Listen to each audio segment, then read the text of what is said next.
KPBS On Demand is supported by UC San Diego's Art Power, presenting cellist Joshua Roman, performing from his album Immunity, alongside music by J.S. Bach and more, Sunday, June 22nd at UC San Diego's Epstein Family Amphitheater. Reserve your tickets at artpower.ucsd.edu.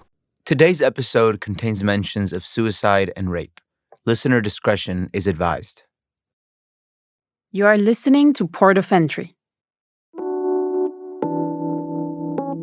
If you've tuned into any of our last 4 episodes, you'll realize that we are showcasing LGBTQ plus stories of the border region. If you haven't, what are you waiting for? Check them out now. While the first 2 episodes were stories about activism and fighting for LGBTQ rights, we are now featuring 2 stories of resilience.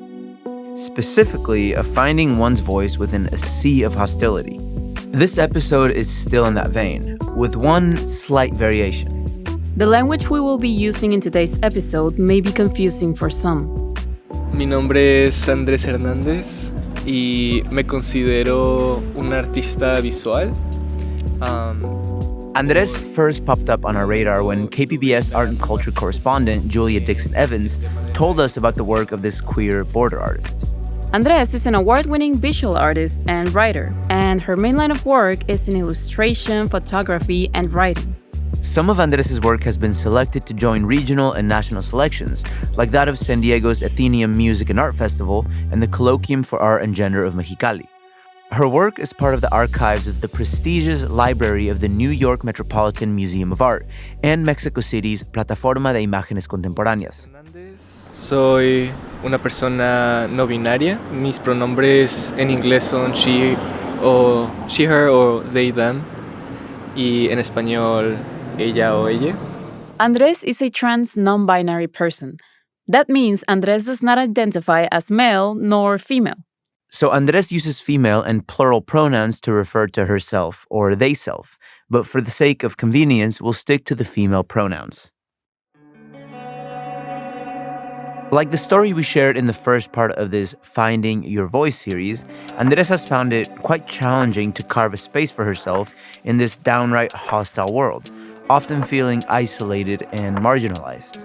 Nevertheless, she has found an outlet. Today's episode is the second part of Finding Your Voice, about how individuals have resisted and have fought to find a space for themselves in this world. One through performance. And it was great because it was just kind of like feeling like I was tapping into this part of myself that I never was able to explore or express given the environment that I was growing up in, where I would always have to, I guess, police my femininity. And another through art and writing. Y practicaba ilustración en acrílicos, a través de las cuales desarrollaba ese tipo de viñetas en los que contaba diferentes experiencias como una persona queer en Tijuana. This is part 2, Andres' story. From KPBS, this is Port of Entry, where we tell cross-border stories that connect us. I'm Alan Lilienthal. And I'm Natalie Gonzalez.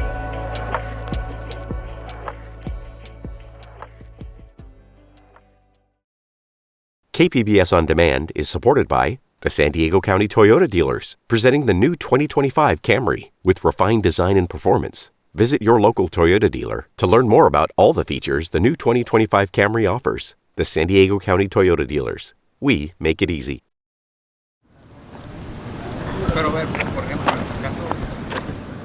We first met with Andres in her home neighborhood of Playas de Tijuana, the coastal community south of the border wall. We agreed to meet in a park a few blocks from the wall. It was a clear, warm day with a cool coastal breeze. Andrés, mucho gusto, ¿cómo estás? Mucho gusto. Gustazo. Natalie. Hola. Andrés. Andres is a slim, soft-spoken young person in her mid-20s. She was sporting noise-canceling headphones around her 80s-looking mullet. Which I thought was pretty chic. And some loose and baggy clothes. We sat down on the park's gazebo to start our interview. Her body language was scrunched up, arms crossed, holding her elbows and feet pointing inward. And as we tried to get our first interview going, well, Tijuana... Y contando historias sobre mi experiencia queer en Tijuana, a través de, pues, was just being Tijuana. Almost felt like the city was doing this on purpose. La fotografía, bueno. Okay. We waited a bit for the noise to settle down, but nope. The honks kept on blaring. So obviously we relocated and tried to start over. ¿Debería comenzar desde mi nombre de nuevo otra vez? Oh my God. Like 3 times. And then relocated again. Until we found a quieter spot in a bench in front of a little coffee shop that made us look like something out of a Wes Anderson flick. ¿Está bien, Te dejo la basura. Ok, intentando grabar de nuevo. Aquí, Me siento en medio. en medio. Sí, sí, es punto medio, pero... Parecemos una película de Wes Anderson, así. De hecho, con el rosito atrás. Entonces, a ver si, por favor, que nos suene. Sin interrupciones. Sin interrupciones. Once we settled down, we resumed our interview. Y soy artista visual. En un principio me había dedicado más oficialmente como a la ilustración a mano. Andres' main line of work is visual.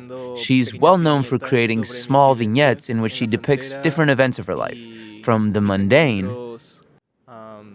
Recontando mis experiencias y mis estados emocionales. Entonces, To the very personal and emotional. Her depictions mostly revolve around giving a color to the emotional states she finds herself in. Avenidas y diferentes caminos en los que me expresaba, pero era más como de manera privada. Y también estuvo siempre de la mano la lectura y la escritura, sobre todo de poesía, pero últimamente ya más como ensayística y también un poco más de... These illustrations are usually accompanied by a short memo. She experiments with different types of prose, usually poetry, but she mentions that lately she's been writing essays. We moved on to ask what someone who is not familiar with her work would see in her art pieces. El primer estilo que había desarrollado era más con tonos azules, azul claro, azul cielo, y eran bastante, no sé, o eran más guiados hacia la tristeza, ¿no? La melancolía, la separación. Each work depicts the stage of her life she finds herself in. She mentioned that the color palette usually changes as her relationship or experiences change, like her recent breakup with her San Diego partner. Or the constant crossing back and forth between San Diego and Tijuana to see him. Una experiencia muy positiva, entonces los colores también cambiaron conforme a mis experiencias, y hablando también era una relación entre fronteras, ¿no? Porque mi expareja vive en San Diego. At the beginning of her career, she started using blues and has recently returned to using blue. Because, well, she's been feeling kinda blue. But she incorporated other colors like cream or warm pastel shades of brown and rose at different stages of her life. A few weeks later, we met Andres for a second time, this time at our producer's place in Playas de Tijuana. Andres opened up and shared some very personal things about her life. From an early age, I had an inclination to express myself in a more feminine way, and that doesn't necessarily have to do with the clothes I was wearing or the way that I was labeling myself, but it definitely had to do with the way that I carried myself and the way that I thought about myself in my own head. That being said, I think I was only able to allow myself and exist in an environment that allowed me to explore my gender till I was much older. Nevertheless, she was reared as a boy from a young age, which later on would have some adverse effects on her. A bit of context, I have a twin sister. I am Andres and she is Andrea, and it was a very interesting experience growing up with her. We used to be very close and we still are. And we would Nowadays, her twin sister is the member of her family she mostly sees, though not that often. one of the most curious things is that we used to be dressed in almost the same outfits every time. My mom would literally choose outfits for us that were pretty much the same up until maybe we were 8, and then that's where I saw a shift in which she started having to dress more feminine and I would have to stick to more masculine presenting stuff. And I think that was my first experience with noticing that there was something different in the way that people treated me as opposed to her. That would not be the only time Andres felt the full weight of the expectation placed on her. No matter how much she resisted, the barrage of expectations was constant. I wasn't really allowed to grow my hair, to see its texture, to be able to explore with different hairstyles. It was pretty much always the same hairstyle. We call it corte escolar in Mexico. That was just a really painful experience every time because I remember wanting long hair so bad throughout my life, and just every time that I would go to a barberia, which is actually here in Playas, it's called El Machos. A very traditional kind of barberia. And so I would go there and I would just leave crying because I just couldn't recognize myself in the mirror as the person that I wanted to be. It's just her parents would insist that she needed to fit the roles assigned to her at birth, those of a male boy. And it reached a tipping point when she came out as gay when she was 18 during her last year of high school. There were some tears that were shed on my mom's behalf. My dad did question, how do you know this? How do you know? And at that moment, I was coming out. Andres' parents tolerated her, but never accepted her fully for who she was. When she came out to them, she received a request that didn't sit well with her. But basically, my parents asked that I would hide the fact that I was queer from the rest of my family, not knowing that all my friends and also Andrea, my twin sister, already knew everything. And yeah, that was the start of a year-long mission to conceal my queerness from my family, even though I already had a lot of practice because that's what I had been doing for most of my life. But this request and her parents' constant policing took its toll. She became anxious, insecure, and withdrawn. The constant fighting and pressure to conform ultimately caused Andres to be estranged from her immediate family. There was little to no communication between them. Andres felt she didn't have any adult figure to trust or to turn to when she felt overwhelmed. A circumstance that led her to look for validation in the wrong places. Like a university professor with whom she got close to during her first year of college, just a few months after she came out to her parents. This professor promised Andres to help launch her artistic career and give her a roof in case she needed a place to crash. Since he was the only adult at that moment that was hearing Andres, she trusted him. After all, this professor was 14 years older than Andres, and Andres was young, inexperienced, and highly susceptible. Meses después, cuando yo entro a la universidad por primera vez, sufrí una violación por parte de uno de mis profesores de la carrera. Months later, during one of their private encounters, he raped her.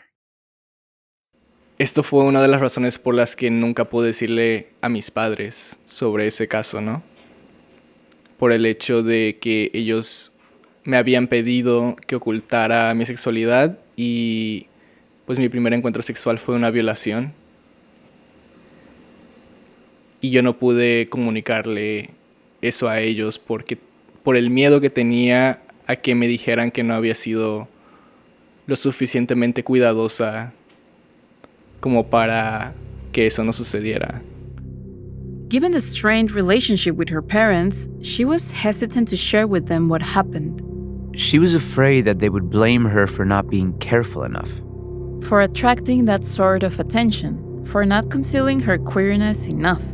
So she kept what happened to herself. This led Andres on a downward spiral. And then there were a lot of also very self-destructive tendencies.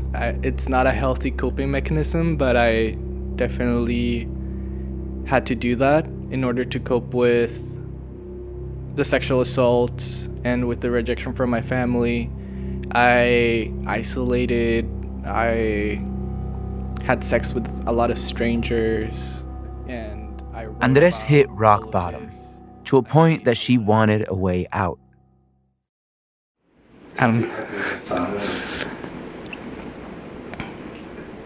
Suicidal thoughts, have they ever Yeah, crossed your mind? yeah, sorry. Suicidality is something that I struggle with. I have struggled with a lot of times, like suicidal ideation. During the pandemic, I did have an attempt at it, but yeah, I don't know. I think it's something that queer people just struggle all around with. I don't know a single person who hasn't had at least a thought about ending their own life.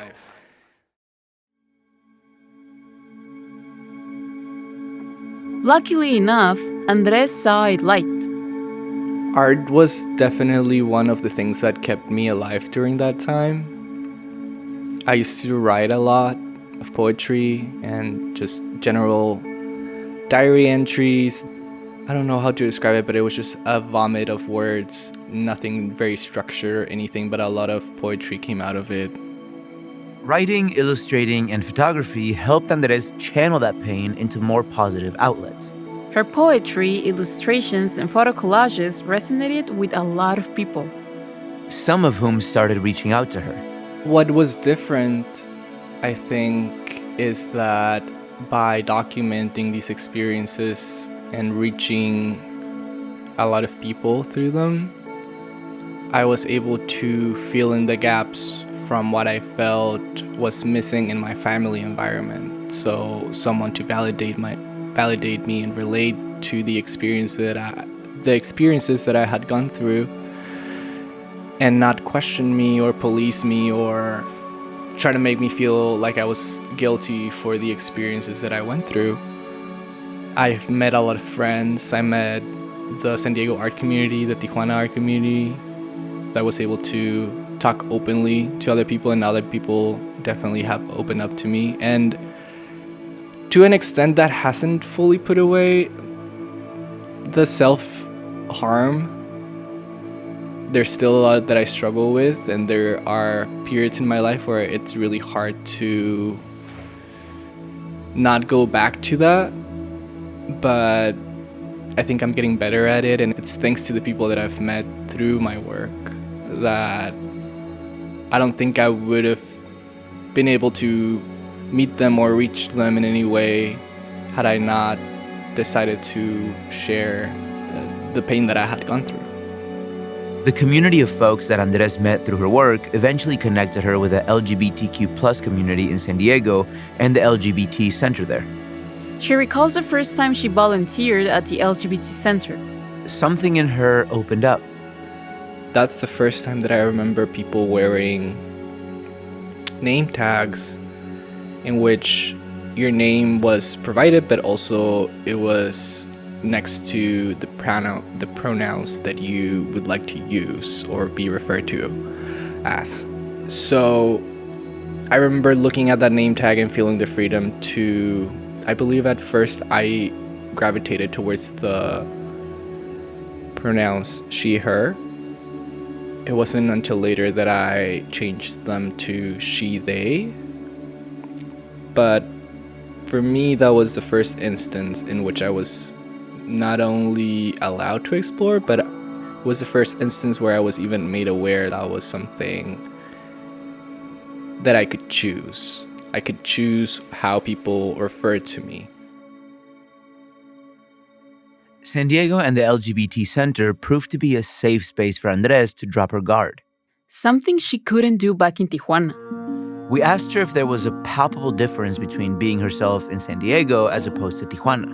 It's a different relationship that I have with each city, and I wouldn't say necessarily that I feel more accepted in general by people in Tijuana than I do with people in San Diego. I don't know if it's a real sense of safety, but there's definitely more established spaces for queer people to just coexist and be in community with that I don't see as often in Tijuana. And of course, Tijuana being my hometown, so there's always someone that's gonna look at someone walking on the streets and they'll know someone from your family or friends or someone from your work.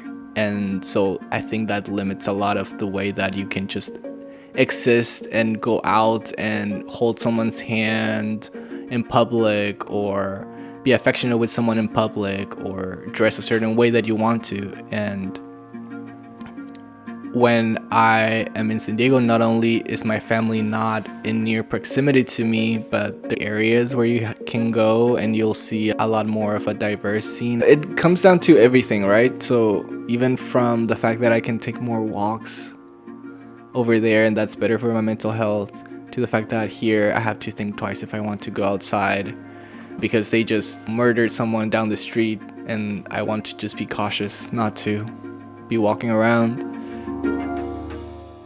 Precaution and vigilance is super important for Andres when she's in Tijuana. She has to be mindful of always presenting in ways in which she doesn't stand out or call attention or provoke any sort of threat. Especially after the recent killing of Ociel Baena in Mexico, the first openly non-binary Mexican magistrate. There's a fear that does follow every queer person, that you'll be the next person to be found without, to be found in that way. So yeah, it's definitely something that permeates and makes you think twice about every decision that you make when it comes to how you decide to step outside and be dressed a certain way or decide to dress more conservatively or carry with you some pepper spray or grab your keys and have them ready in a fist while you walk down the street. Her fear is not unfounded.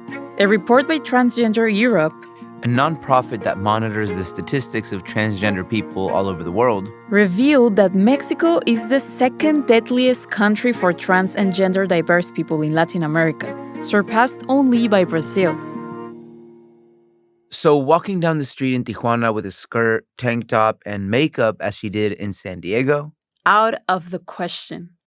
While being clear-headed about her personal identity meant she's always mindful of how she presents her queerness in different spaces, it also raised questions about how to represent herself in the art world. So we asked her if she had ever drawn herself the way she wants to be seen. I've tried to do that actually, but I never have. I've only illustrated myself. Like I've made illustrations and vignettes of myself in a more masculine presentative way, but I do think that through my style and through my color choices, my feminine or my non-binary ways do translate well on paper. When I was doing illustration, mainly I even had shorter hair, so I would draw myself with short hair, and I had a much more limited wardrobe. I would just draw what was real in that moment, what was exactly how it was. So there was never this sort of like imagined version of myself. Because I still don't know. I still am very unsure as to what a version of me that I'm 100% happy with looks like. I think I still need to try a lot of things. Andres has gradually transformed herself into the person she perceives herself to be. She confessed that if she had the cash, she would undergo gender-affirming hormone therapy. I still have a lot of questions to ask myself as to how I want to evolve as a person and make changes to my body, make changes to who I am, but I'm taking it pretty slow. So for now, I think trans non-binary is the label that I feel the most comfortable with, but that can also always shift. But there's definitely some things that I would like to change about myself. I don't know, definitely want a more feminine face, but that's like facial feminization surgery is like really expensive. I would also like to start hormones. I still don't know which kind yet because there's different types. There's a newer one where the development of breasts is not necessary because I still don't know if I want that. But it's just like questions that I have to ask myself, and because of my family history and my trauma, it's taking a lot of time to figure these things out because I don't feel like I had the time to reflect on them yet, but everyone has their own pace, I think. Port of Entry will be back after a short commercial break. KPBS On Demand is supported by UC San Diego's Art Power, presenting cellist Joshua Roman, performing from his album Immunity, alongside music by J.S. Bach and more, Sunday, June 22nd at UC San Diego's Epstein Family Amphitheater. Reserve your tickets at artpower.ucsd.edu. You are listening to Port of Entry.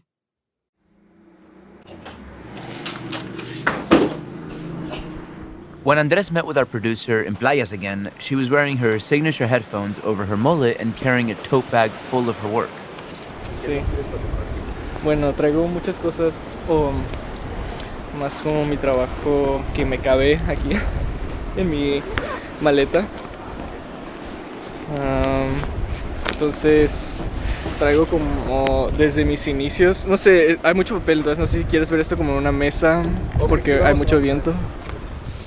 She pulled out a plastic accordion folder with numerous illustration and collages. ¿Las tienes como en bocetos o en como fotos tú ya digitalizadas algunas? What caught our producer's attention was a small graphic novel sitting over the pile of her work.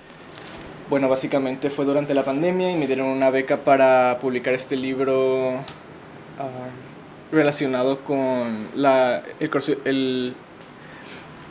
el cruce fronterizo en Tijuana, pero más relacionado. The illustrations were the pastel color vignettes she was referring to when we first met. Andres wrote and illustrated this graphic book during the pandemic as a part of a collaboration with the Women's Studio Workshop, a nonprofit dedicated to encouraging the voice and vision of women and trans, intersex, non-binary, and gender-fluid artists. It's now part of the Met's collection in New York. The comic book or zine is titled We Used to Move Through the City Like Doves in the Wind. It includes beautiful depictions of young love on both sides of the border, accompanied by tender mementos of love and longing. Our producer asked about the young black men depicted at many points in the graphic novel book. Nebo era mi pareja de 4 años. Con la persona que acabas de... Sí, que acabamos de cerrar nuestra relación o terminar. Neville is the ex she had just broken up with. Rose brown and blue hues spread in each little page to give life to this lovely little book. She started reading. On March 20th, 2020, the U.S.-Mexican border, the most heavily trafficked land port of entry in the world. Sí. Salud, salud. Ay, always interrupting, Julio. On March 20th, 2020, the U.S.-Mexican border, the most heavily trafficked land port of entry in the world, was closed due to the COVID-19 pandemic. Unable to quarantine in the same household, families, friends, and lovers were indefinitely separated. The wind drags my tears down to the corners of my mouth, where I let them rest so they can populate my tongue with sand.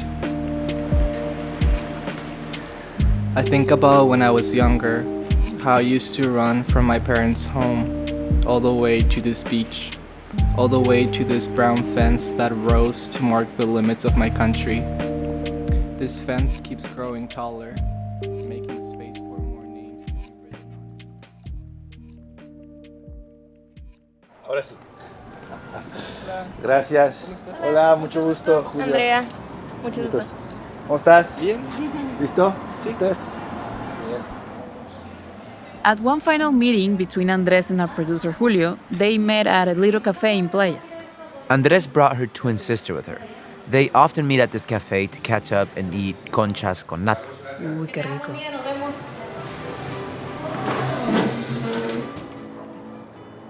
Y Andrea fue la primera persona que me apoyó en ese sentido, también comprando mi arte, y todavía lo tiene, entonces me conmueve mucho ver que tiene ahí en su cuarto siempre o presente en algún lugar mi arte. Their bond was evident. Andrea's eyes beamed with tender care as Andres spoke. Andres had failed to mention a crucial thing in our previous meetings. Andrea was a bright light during Andres's darkest days. Sí, lo tengo todavía. Y siempre cuando tengo amigas en mi cuarto o primas o familia, siempre me dicen, ¿lo hizo Andrés? ¿En serio? O sea, está súper bonito y eso fue hace bastante. Andrea has always believed in Andres. Believed in Andres's talent, believed her when she said she was gay, believed her when she said she was non-binary, and believed Andres when she said she was raped. Most importantly, Andrea believed in who Andres said she was. Andrea was one of the first, if not the very first, to buy an art piece from Andres, something Andrea still proudly displays in her apartment and receives many compliments for. She is proud of Andres and the person she has become. Yo, la verdad, cuando fui a su galería en Oceanside, me sentí súper orgullosa, la verdad. Estaba increíble todo, o sea, me llena de orgullo poder ver que otras personas ven lo maravilloso que es su trabajo y apoyan su carrera. Y es difícil porque... At many points during the conversation between our producer and them, Andres was moved from hearing her sister speak. She got a bit teary-eyed. Y me gustaría aprender un poco más y ir indagando un poco más, pero pues sí, me siento súper orgullosa de que ha tenido muchas oportunidades de demostrar su trabajo y también que mis papás, que mis tíos puedan verlo, es súper increíble, o sea... Andres is the full dimension of Andres as a person, as communicated through her work. Andres' only hope is that eventually the rest of her family can see what her sister sees.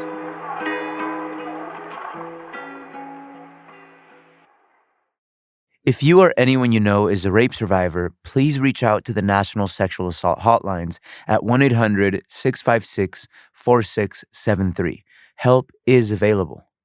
If you are in Tijuana or Baja, contact Red Iberoamericana Pro, derechos, humanos at +52 1664 374 7223.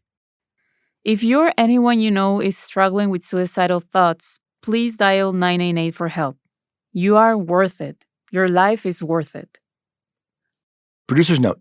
Before we leave, we wanted to leave you with a full excerpt of We Used to Move Through the City Like Doves in the Wind. Enjoy.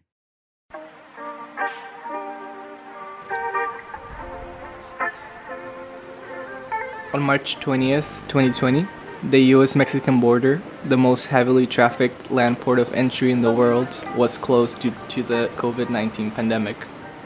Unable to quarantine in the same household, families, friends, and lovers were indefinitely separated. The wind drags my tears down to the corners of my mouth, where I let them rest so they can populate my tongue with sand. I think about when I was younger, how I used to run from my parents' home all the way to this beach, all the way to this brown fence that rose to mark the limits of my country. This fence keeps growing taller, making space for more names to be written on it. The names of the lost, the dead, the names of mothers and fathers and children and lovers just like us, separated by the doings of those whose understanding of the world does not fit tenderness. So many things have changed, and I've changed with them, but the border remains. ella traía una bolsa, ¿no? Y le pegó una araña. Entonces, cuando le hizo así, sí traigo mi cartera, tenía una araña. In an ideal world, there would be no limits to who I could be or the things I could do. No limits to the places I could call home. Life now feels like holding your breath in for too long. It's strange to remember how much I'd enjoy my own company as a child, how I'd spend hours on end in the pool, head underwater, alone with my thoughts. I've had a pretty fucking hard time without you. I'm sad and tired, for the most part. It terrifies me to look back and count how many days have gone by since this all began. These days, I've been scared to acknowledge the imperfect nature of my body. I've been scared to see face to face with my bad habits and the way they keep turning the circles around my eyes darker. I've grown used to the lingering company of hunger, so much I can barely feel the pit in my stomach anymore. I paint my stories on a borrowed mattress laid out on the floor of my room. In this room, I listen to the sounds of my city, the barking of the dogs on the hills, the mechanics' music, the straight couple fighting next door. I think about my mother and I see myself in her. I contemplate forgiveness and I'm met with admiration for the women in my screen, for their voices and their words and their ways of navigating the mundane. I've taught myself to be more like them, to be more like the moon, to accept my waning and waxing, to hold it all in and then release, to move on, to let new things in. With the early morning cold on the tiles underneath my feet, I look at myself without you and hate the empty space around my waist, the space your arms would so often occupy. I miss our rounds to the beach, our conversations in bed, our trips to the Royal Market. I miss when we would dance and laugh and be so much ourselves that people would stare. And I'd say they were probably just annoyed. You'd say they couldn't help looking at how beautiful we were together. This episode of Port of Entry was written and produced by Julio Cesar Ortiz. Adrián Villalobos is technical producer and sound designer. Elisa Barba is our editor. Lisa Morissette is Director of Audio Programming and Operations, and John Decker is Senior Director of Content Development. This program is made possible in part by the Corporation for Public Broadcasting, a private corporation funded by the American people. This project was also made possible with the support from California Humanities, a nonprofit partner of the National Endowment for the Humanities. Visit callhome.org. Soy Alan Lilienthal. Y yo soy Natalie González. Nos vemos pronto.